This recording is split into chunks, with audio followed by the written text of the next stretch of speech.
আসসালামু আলাইকুম ভিউয়ার্স। আশা করছি আপনারা ভালো আছেন। আলহামদুলিল্লাহ আমিও ভালো।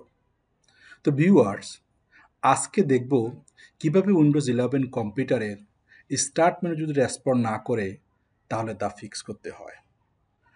তো উইন্ডোজ 11 কম্পিউটারের স্টার্ট মেনু যদি রেসপন্ড না করে তা ফিক্স করতে হলে প্রথমেই আমাদের যে কাজটি করতে হবে তা হলো উইন্ডোজ এক্সপ্লোরার রিস্টার্ট করা।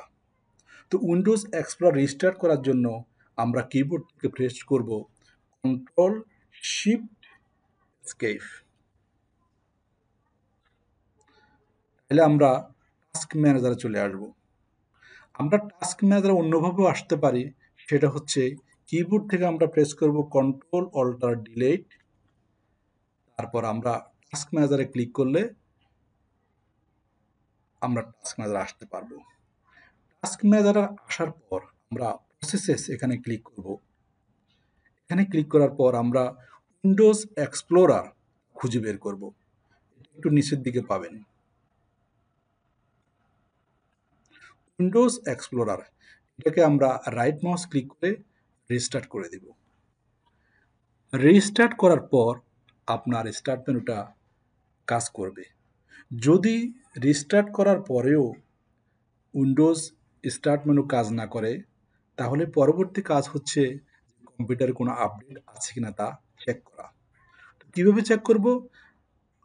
চেক করার জন্য আমরা কিবোর্ড থেকে প্রেস করব উইন্ডোজ কি প্লাস আই। তাইলে আমরা সেটিংস অপশনে চলে আসব। সেটিংস অপশনগুলি থেকে আমরা একদম নিচে ক্লিক করব উইন্ডোজ আপডেট। তারপর ডান পাশ থেকে যদি কোনো আপডেট থাকে তাহলে তা ডাউনলোড অ্যান্ড ইনস্টল করে নেব। আর যদি কোনো আপডেট শো না করে তাহলে আমরা চেক করে আপডেট ক্লিক করে আপডেট করে নিব।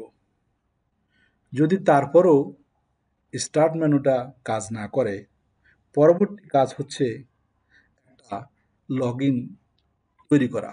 কীভাবে লগ ইন তৈরি করব? আমরা কিবোর্ডের সার্চ বারে টাইপ করব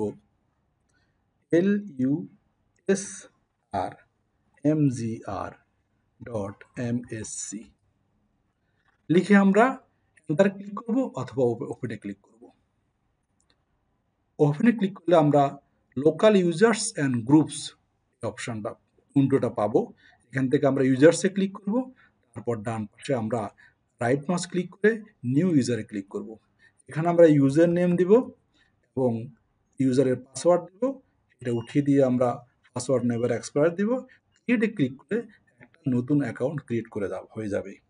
আমরা এই অ্যাকাউন্ট দিয়ে লগ ইন করার পরে আমরা সব কিছু ডেস্কটপে নতুন পাবো এবং আমাদের স্টার্ট মেনু কাজ করবে। যদি তাতেও কাজ না করে তাহলে শেষ উপায় হচ্ছে কম্পিউটারটি ফরম্যাট করা অথবা উইন্ডোজ নতুন করে ইনস্টল করা।